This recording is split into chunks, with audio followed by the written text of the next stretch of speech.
Hey everyone, Drum Soldier here with another Diablo 3 video. Blizzard has released patch 2.1 notes, and I thought I would discuss a little bit about something in particular on the note page because I'd actually been requesting this on the forums. I posted something about this issue on the forums. But if you want to go through, go to Blizzard right now and look up the patch notes. They got a lot of cool stuff. They've touched a lot of the characters on their skills. They have the new Rift feature coming. They have the new type of level coming. The like the marshes, whatever they call it, like the swamp area. And so they've done some balancing changes. So some of it looks good. They've buffed some damage on a lot of barbarian stuff and a lot of demon hunter changes, monk changes. But with the new patch coming, there's something that I saw them do, which I was like, I've been asking for this. You know, and it's not an issue I see brought up a lot, but I think people would really appreciate this. So first of all, they have the Ramalandi's gift. So you can actually add socket, the maximum amount of sockets, to any item you want. So let's say you had a chest and it has no sockets or one socket. You could give it 3 sockets, which is awesome because sometimes you find something great, but you don't want to use your souls up. If you have one of these gifts lying around, or you want to go for that weapon socket, then there you go. Great. Now you can put in a socket and put your gem in. And you have the legendary gems coming, which is going to add a lot of, hopefully, new abilities to your weapons. But here, finally, several existing legendary items have been updated to include a unique legendary power. Finally! I have been asking for this for a long time. And I posted something a few weeks ago about how I wanted to see old legendary items, get some abilities because there's so many vanilla legendaries that are just useless. So if Blizzard is trying to promote this whole idea of legendaries are game changing, they're going to help you out. Well, at least they're now addressing the fact that a lot of these items seem pretty damn useless in comparison to their effect brothers. So here's the list here. Depth Diggers finally have a purpose. All resources deal 80 to 100% more damage. That's pretty good. That helps you with your, resource building, and you can also use those basic skills.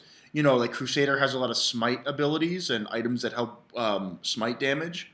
That's, a Locust Swarm for the... Actually, not Locust Swarm, that takes damage. Different things. Chain Gang for Demon Hunter, etc., etc. So here's the list. They have, a bunch of things here, which is really good to see that they actually took the time to do this. I'm very happy about this. Increase maximum number of frenzy stacks to 10. There's that, I forget the name of it, but there's the frenzy stack that increases your damage. Awesome. Awesome stuff. I love that. We're going to double the amount of attack power from frenzy with Bastion's. Wait a minute. I have that damn item. I have one with almost 2,900 attack, and I couldn't. This was like the first legendary I found in Reaper of Souls with the Demon Hunter. Funny enough, I found it. But so they're gonna give a two-hander, at least some reason to use a two-hander, I guess. So this is great. I mean, finally we have some reason to use other legendaries. Ball Lightning travels at 50% speed. That's awesome because it's going to hit enemies more often. So the slower orb is going to, it's going to reach out and hit more enemies. That's great. Great stuff. So you can take a look at this list. There's a lot of good stuff. They actually break it down for per character legendaries.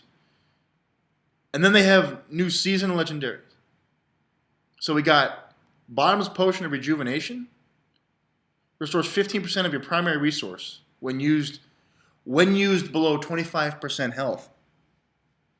I guess that's all right. It would have been cool if that potion also increased your resource regeneration by like 10% for 5 or 6 seconds, because the potions have such a big cooldown.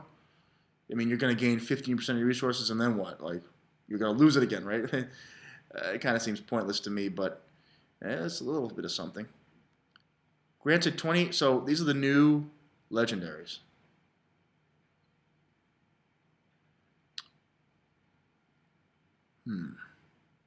Grants you immunity to knockback and stun effects. Grants Hammer of the Ancients to summon an ancient for 20 seconds. Who knows what that ancient will do, but maybe it'll really help you. From one of the, it could be the Whirlwind. Maybe it's a random ancient that has one of the Call of Ancient abilities, like Whirlwind or something like that. Crusader. New Legendary Seal allows Phalanx to summon twice as many avatars. I don't use Phalanx. I'm currently using the Crusader right now, and I'm trying to find better stuff for him. I have a Shield Bash build and also a Fist of the Heavens build. Pretty cool class. I do like the Crusader quite a bit. I like that. I mean, Bola Shot is decent, but that actually makes it somewhat usable. Because you're going to be damaging a lot of enemies. And Bola was a problem because it didn't have the same impact as like Cluster Arrows, but that in combination with Cluster Arrows would actually be quite nice. Too bad it's a bow and not a hand crossbow. Everyone wants 2 hand crossbows. You know, the Donettas is still, you know, that and Calamity. So unless the damages are buffed too, people are probably going to avoid these things. Monk. I don't use Monk. I'm not a fan of Monk, but that's okay. Witch Doctor. Witch Doctor, unnecessary because Gargantuan does 100 million damage. Witch Doctor is very powerful. I mean, Witch Doctor skills do a ton of damage. And they're actually buffing a lot of them. They're buffing Corpse Spiders, which I'm really happy about because I have... Queen Arane's dagger, what the hell it's called, the ceremonial knife. It slows down enemies when you use corpse spiders, and so finally corpse spiders have a use because they were too weak before. You know, they have achievements, adventure mode, so there's a lot of good stuff here. This seems like a pretty decent patch. I think this is going to really inspire some people to play Seasons. I'm not sure if I'm going to play Seasons. And the reason I'm not sure if I want to play Seasons is because I hate level grinding. It's just, I've done it so much.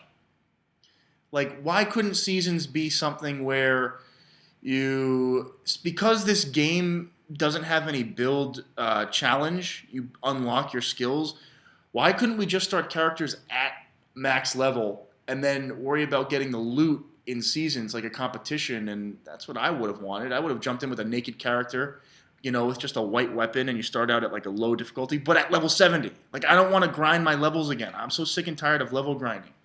Since this game doesn't worry about build trees, skill trees, or build diversity, in the sense that you have to make choices on your builds, why do we have to level up to get them? It's just a way to spend time, in my opinion, and it has nothing to do with making the game more dynamic. We should have started at level 70 to get the gear and the new risks, in my opinion, because this game's all about gear. Let's get us at level 70. Let's go. Let's just start, you know, fooling around with builds right off the bat. So, you know, but Blizzard wants to extend the life of this game as much as possible. You know, that's the goal. All right, so that's the video. I didn't really cover a lot of things, but you can go read it yourself. I'm not gonna like read everything, but it looks pretty good. They've touched a lot of different skills and buffed a lot of different damages. So I hope you guys enjoy, and see you guys later.